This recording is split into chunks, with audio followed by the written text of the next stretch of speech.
Hello, everyone. Thank you for being here. My name is Adam. I'm an Android developer as well. So a lot of what I'm going to be talking about today is based on work that I did at my former company. So if you're one of the people that I used to work with and you're watching a recording of this at some point, hello.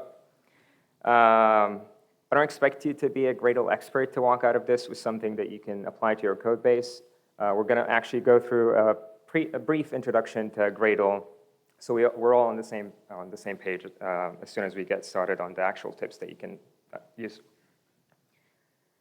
All right, so a little background about the app that we did this on. It's a smallish app, really, 30 plus modules. So straight, you can see that we should have probably done better on that. I'm sorry, that shouldn't have happened. We have about 50 plus screens and 1,400 developers on that app. Your team doesn't really need to be big for this to apply to you, but it certainly helps you scale as soon as you apply a lot of this.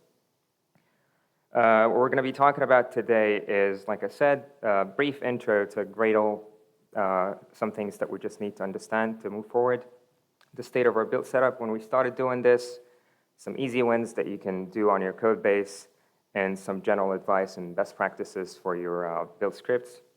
Our build setup now, and what's most important, I think, is at the end we'll talk about measuring and how you can make sure that all the changes that you make are actually positively impacting your code base and not causing any regressions. All right, so the first thing we're going to be talking about is tasks, and then we'll move on to projects or modules, as we're all familiar with, and plugins, and the Gradle lifecycle. Tasks in Gradle are basic units of work. So everything in Gradle is ultimately a task. Everything you see, everything you do is a task. So whenever you, go to your command line and do Gradle W assemble debug, what you're doing is using a task that assembles the debug version of your app. Tasks can have dependencies on other tasks, so they wouldn't run before the dependencies are run. And you can also define default tasks for your build, so you can do something. If you assign the assemble debug task as your default task, for example, you can just do something like Gradle W from the command line, it'll assemble your debug version. All your builds are modeled as directed acyclic graphs of tasks. These tasks are wired and generated based on the dependencies of your tasks. So this is what a graph looks like. We can see that task A depends on task B and C. So if you were to ever go and trigger task A, Gradle will see that it needs to run task B and task C first, and to run task C, it'll run everything up the chain. But if a task doesn't have any dependencies, it'll be run immediately. Your tasks can have actions, inputs, and outputs. Actions are what your task can do. The inputs are the inputs it takes, and the outputs are the outputs it produces. Many tasks can be cacheable. You might have seen things like when you run your build, you might have seen labels like executed or up to date or from cache next to your task names in the command line. Executed means that a task has an action, and Gradle thought it should execute that action for this particular build. Up to date means that a task has inputs and outputs, but they didn't change, so Gradle didn't need to run it, and that's incremental builds in action.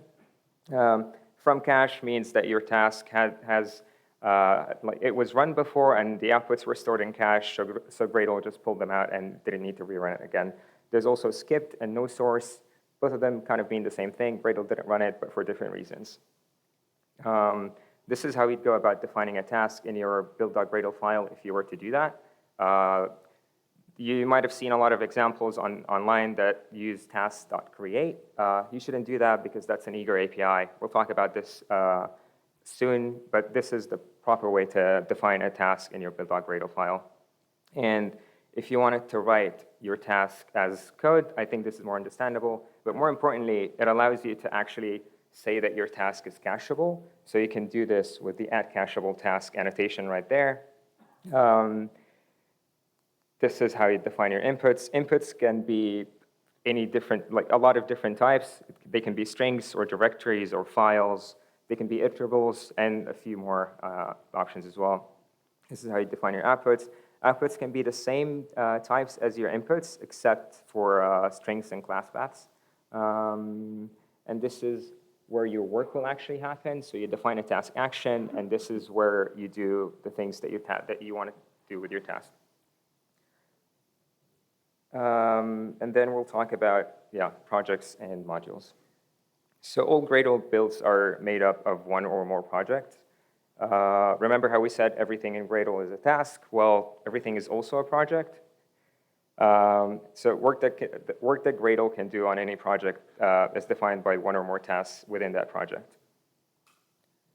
And tasks are provided to your projects by applying plugins. You can write plugins on your own, or you can write tasks on your own as well. There's a great talk that you should have watched yesterday by Tony about authoring plugins. Some plugins that you're familiar with are KGP and AGP, and there's quite a few more. Plugins are essentially a collection of tasks that you apply to your project. So, for example, the Android Gradle plugin, AGP, is what makes your module an Android module. It adds all the things that Android that Android needs to know to build your project. And I think we skipped over this, but a project in Gradle is what we call a module. It's kind of the same thing.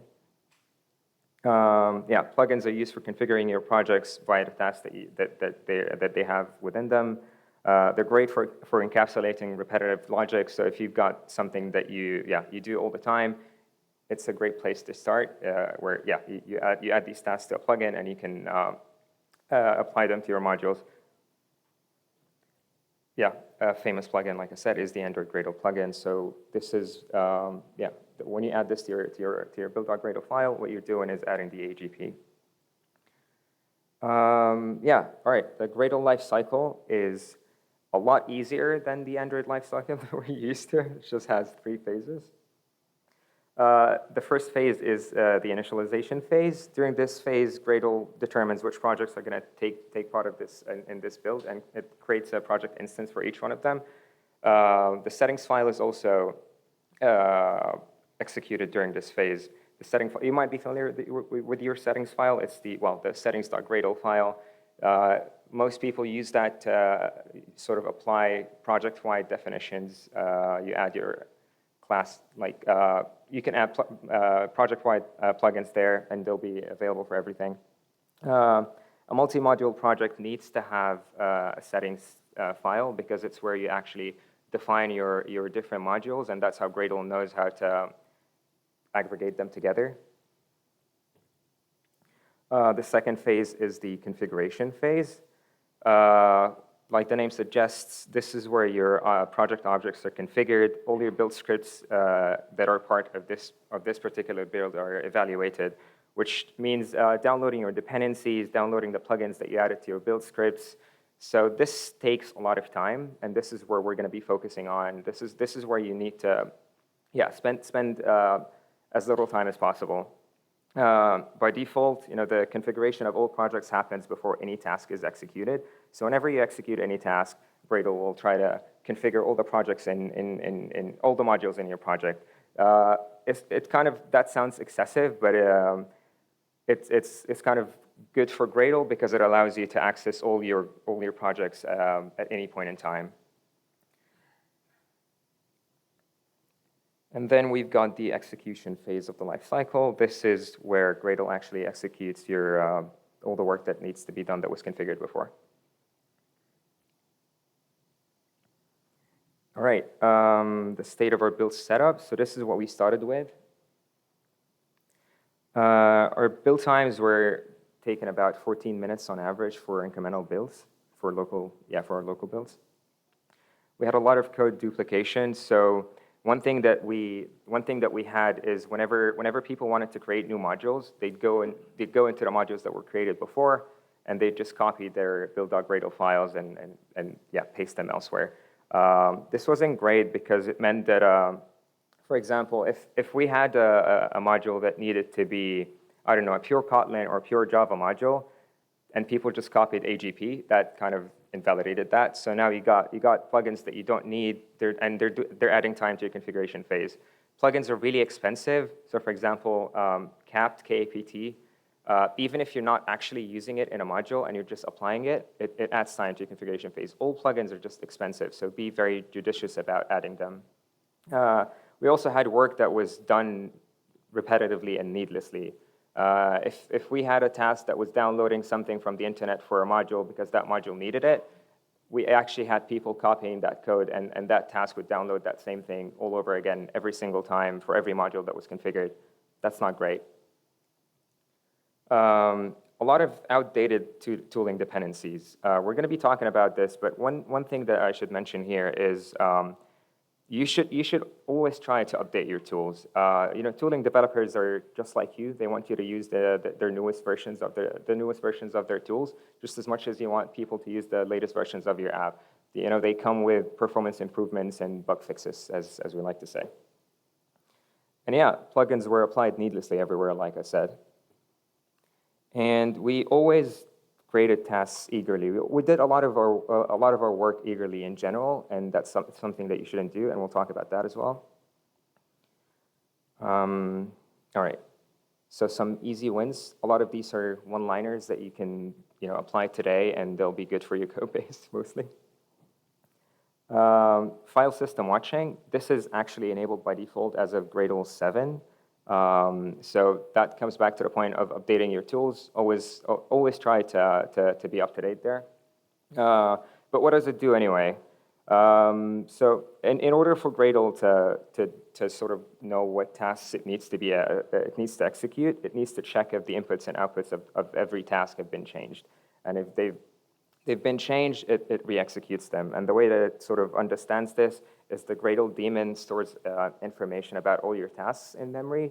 But the Gradle daemon sort of lives across a few builds, but it doesn't live forever. So at some point when it dies and you restart your work the following day or something, Gradle doesn't have that information about your tasks, and it will re-execute them even if it technically didn't need to. So file system watching is a new API from Gradle, and it lets the daemon sort of hook into the file system. So across reruns, and when you come back to your work the following day, for example, the daemon checks with the file system through this, and the system tells it, well, I don't know, these tasks did not change, so you don't need to rerun them, and that's good for you. Configuration on demand. This is an incubating feature, and I'm not sure, but I think it's going to die. Yeah. Yeah, it might die at some point, but the way that it works is, so configuration on demand means that Gradle will not try to configure all your projects and all your modules every single time. So like we said, for example, during the configuration phase, all modules in your project are configured every time you run a task. Configuration on demand sort of allows Gradle to not do that. So Gradle can skip work that doesn't need to be done. Enable parallel execution. This is also not enabled by default. It helps if your project is decoupled. It's also, I think, this is not enabled by default because it doesn't always work. But if your project is decoupled enough, it'll be good for you. As the name suggests, it allows Gradle to run different projects in parallel. Build caching is another one-liner that's not enabled by default, and you should definitely enable it so Gradle can do all that caching magic for you. Yeah, so general advice and best practices. I don't really like the best practices part of this, but I'm not sure what else to say. Some of these are not going to be necessarily related to your build times, but they'll be good for developer productivity in general. Yeah, so the first thing is be vigilant about adding new plugins to your projects. Like I said, plugins add time to your configuration phase, even if you don't really use them. So yeah, try to be mindful whenever you add a new plugin to your project. And things like, I've seen a lot of code where people use the all projects block and apply plugins to all their projects. First, like, don't do that. Don't do the all projects blog anyway. That's not good because it means one of your plugins knows about every other plugin in your code base. That's not good. You know, we talk a lot about having different modules in our app and having these modules sort of be self-contained and making sure that they don't know about every other module. And it's the same for Gradle. You don't want one module to be able to configure every other module. That's not good. Some plugins allow you to disable them on debug builds. So for example, if you use the Firebase performance monitoring plugin, it's quite expensive to run on your debug builds, and you're kind of actually, like, you're not using it on your debug builds. So there's a small snippet here. This is straight from the docs. You can do this, and it will disable it on your debug builds. We saw massive improvements just from doing this. Replace KAPT with KSP wherever possible. I'm sure we're all familiar with KSP at this point. It's been all the rage for a while. Some of the libraries that we use right now are already supported, but so Room and Moshi are already compatible, but Dagger is not. But there are alternatives for this as well. So one thing you can look into is Anvil. Anvil is a really, really great tool by Square, and I'm not going to talk about it because other people have, but one thing that's really good about this library is they have one cool feature that you can adopt even if you don't use anything else from that library is their own Dagger factory generation. So what they do is they generate all the code for fields and classes and methods in your code base that have the add inject and add provides annotation. Instead of relying on KAPT to do that. And it's a plugin, it's a compiler plugin as far as I know. So effectively this means you can skip KAPT entirely from your build. It also generates Kotlin code instead of Java code, so that means your Gradle can skip the Java compilation task for every module where you have Anvil enabled. So that's one way to effectively remove CAPT, I think, if these are all the tools that you use that rely on it. And I think for the most part, these are all the tools that everyone uses that rely on it. Dagger Reflect is a tool by Jake Warden, and it's a reflection-based implementation of Dagger. So if you don't want to use Anvil, you can use that. But it hasn't been updated in a while, so I'm not really sure if you should use it at this point. Just use Anvil.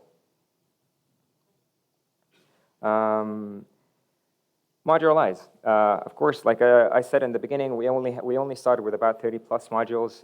We could have done better. You can do better, but also don't do that needlessly. Modularization comes with costs. You don't want your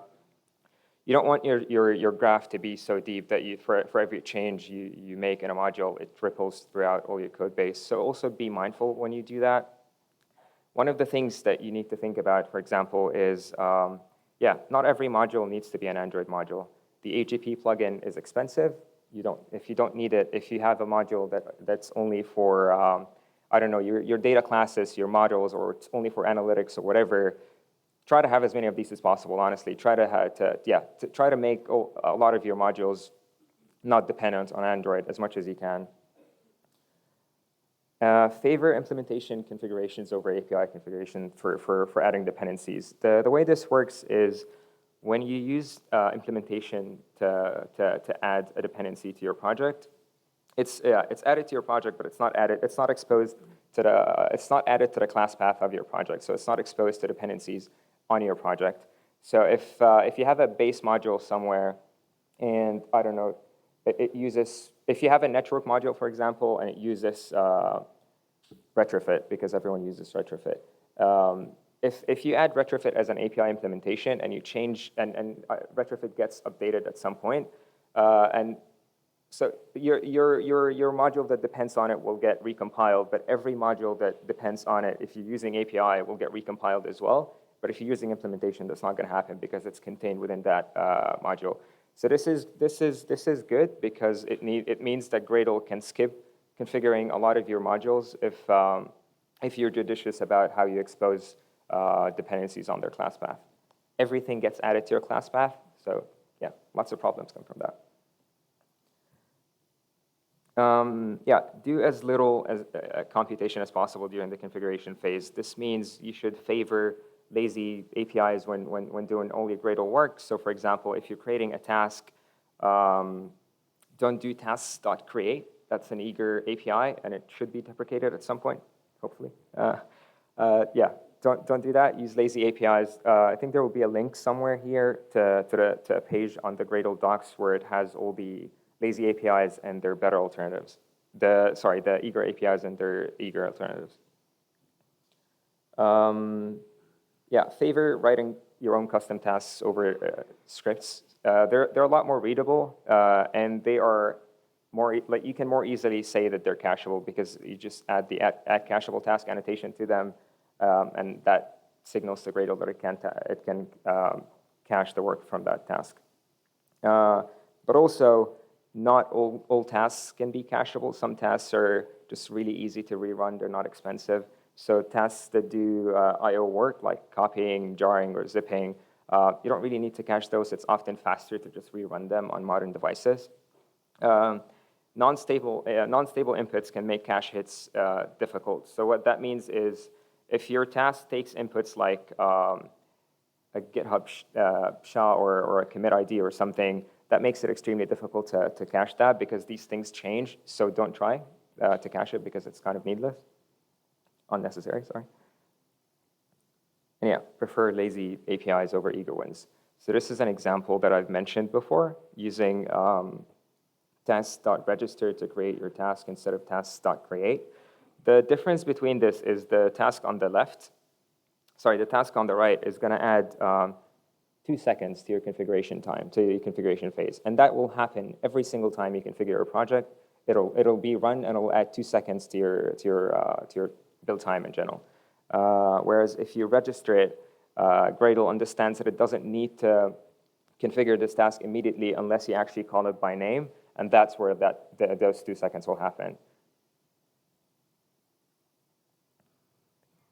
One other thing you can do is enabling non-transitive R classes. This comes with the caveat that I've seen a lot of people say it didn't really work, like it didn't really improve their build times, but it's good in the sense that it kind of makes your R classes contained within one module. So it's, yeah. If you look this up on Twitter, there are people that used it and they reported positive changes, and people that used it that said it didn't work for them. So yeah, do with that what you will. Disable the Jetafire tool. We also had that enabled for the longest time, but we didn't need it. The Jetafire tool, what it does is it replaces all the Android.support libraries in your project with their Android X counterparts. But that's quite expensive because it also adds a lot of time to your configuration phase, and it has to do that every single time, I think. I'm not really sure, actually. All right. But yeah, if you don't need it, disable it. And if you have any dependencies that still use Android.support, I'd honestly just reach out to their maintainers. They shouldn't be doing that anymore. Disable build variants that are not relevant to your build. So you're probably familiar with when you when you define your build types and for your project, so you can have your debug and your release versions, and you can have demo versions and versions that work with specific APIs and all that. What happens is Gradle creates a matrix of all of these different build variants, and it creates them every single time, I think. So if there are any variants that you don't use, disable them. So this is also straight from the docs. So what this does is it checks if you have any flavors, if the variant builder sees any flavors that use API and min API, their min API is 21 and their mode is demo. So if that's a demo build that uses min API 21. If you don't really need that, just don't build it. Don't use build source. Build source sounds like a great idea in practice, and it was all the rage for the longest time. It's good because it kind of solves a lot of the problems that we've been talking about in terms of code duplication and having one centralized place for you to define all your build logic. But the problem with it is that it gets added to your class path, which means that every time you make any changes in it, it validates your caches for the entire build. So don't do that. Use included builds or convention plugins, as I think the two terms are interchangeable, I think. Use convention plugins instead. And we'll talk about these at some point, I think. Use version catalogs and type-safe project accessors for easier dependency management. This is not necessarily going to help your build speed, but it'll definitely help with productivity. Type-safe project accessors are incubating right now, but we've enabled them for a while. They work fine for us. The way that they work kind of similar to version catalogs in that they generate type-safe accesses to your project module, to your project dependencies. So instead of, if you have a library analytics module, the way that we usually add these implementations is that you need to remember the string name, the string qualifier to that module. That's error-prone because if you were to change it, you have to change it in so many other places, and you could forget. So the way this works is it generates these things for you, and if you were to ever change the name of that module, you'll get a compile time exception. So that's, yeah, it guides you towards where you need to update your accessors. Enable configuration caching. This is a really cool new feature because you might have noticed that a lot of what we've been talking about is things that happen during your configuration phase and how we want to do as little work as possible during that. Configuration caching is a new feature from Gradle that caches that entire phase. It's still an incubating feature, but it works really well. We've been using it for a while. Yeah, it's pretty stable right now, I think, but it's not actually stable from Gradle, but yeah, it's almost there. I think they plan to make it stable by the end of the year. If you look it up on Twitter, you'll see so many people raving about it. So this is, yeah, Tony, this is at Square. We can, yeah, just pausing if you want to read that.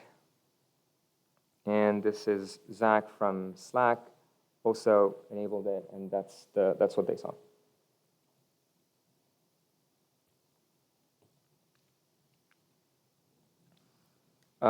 Yeah. Another thing is, so the way that I see incremental compilation used to work on Gradle with Kotlin, sorry, the Kotlin incremental compilation used to work for the longest time is if you had a pure Java module, it wouldn't take part in your IC in IC because Kotlin didn't recognize it as a Kotlin module, so it would never create caches for it. And the way to fix this was to add an empty Kotlin file to your Java-only modules, so Kotlin would recognize that it's there, and it would sort of make it participate in the IC. You don't need to do that anymore as of Kotlin 1.7. They have a new, they've rewritten their incremental compilation, and you can enable that. It's still an incubating feature as well, but you can enable it if you want using this. And if you do that, you no longer need to add empty Kotlin files to your Java modules to make them participate in IC.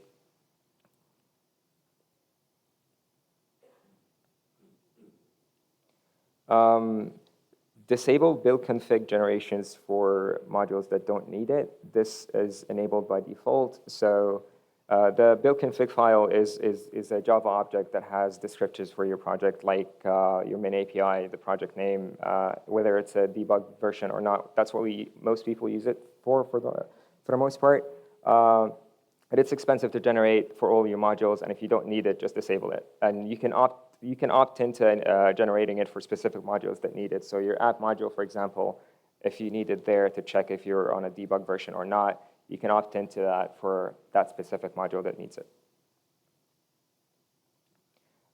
In fact, you can actually opt out of many things that Android enables by default if you don't need them. So this is a list of things that you can either enable or disable,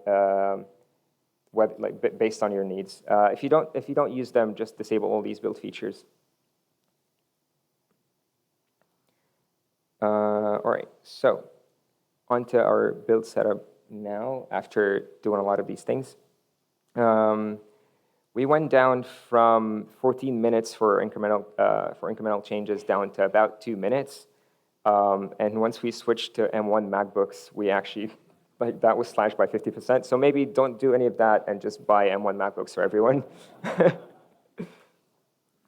We now use convention plugins to reuse and contain our build logic. I want to talk a little bit more about this because we kind of just, talked about it very briefly.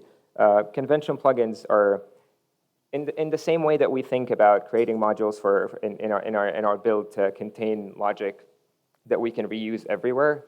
Convention plugins are sort of Gradle's way of doing that. So you can create convention plugins, for example, that define an Android module. Your convention plugin for that would, add the AGP plugin. It would configure your Android block, like adding your min SDK, target SDK, all these things. And instead of having to do that work for every different module that you add, you can just apply your plugin. So you end up with very, very lean build scripts. So in an ideal world, I think what your build script for every, like your build.gradle file for every module that you add should look something like this. A plugins block where you add, so this is a convention plugin that we built internally, and it says, this is an Android feature plugin. And just by adding that, it adds all the wiring that you need to do on your own, but it's done in one place. So if you ever need to change it, you can just go back there.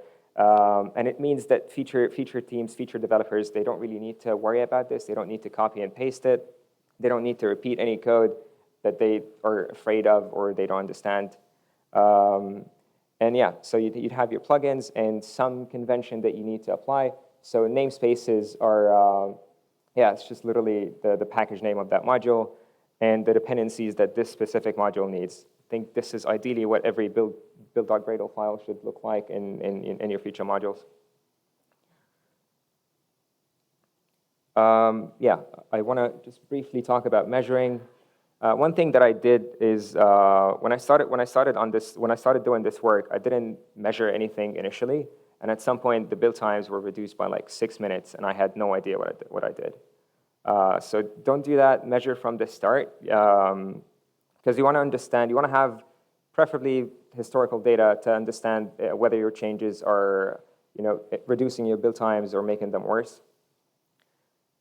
So one thing that you can do is the Gradle profiler. You can use that. You can run that manually if you wanted, or you can automate it somehow. I haven't actually looked into that.